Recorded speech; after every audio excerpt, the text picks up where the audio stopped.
Sa unat panahon, nakataas pa rin ang signal number 1 sa ilang parte ng Luzon dahil sa bagyang paglakas ng bagyong Jenny.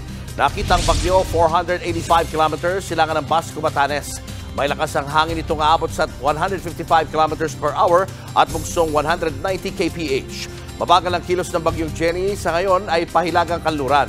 Ayon sa pag-asa, lalapit pa ito sa extreme northern Luzon. Sa Miyerkules, pinakamalapit ito sa Batanes.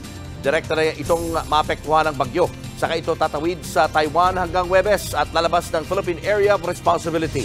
Ngayong malapit ang bagyo sa bansa, signal number 1 pa rin sa Batanes, Cagayan, Babuyan Islands at Apayao. Gayun din sa northeastern portion ng Abra at hilagang parte ng Kalinga. Signal number 1 rin sa northern at eastern portion ng Isabela, pati sa northern at central portion ng Ilocos Norte. Malaki rin ang tsansa ng mga ulan sa Metro Manila at natitirang bahagi ng bansa dahil sa habagat na pinalalakas ng bagyong Jenny. Mga kapatid, Julius Babaw po.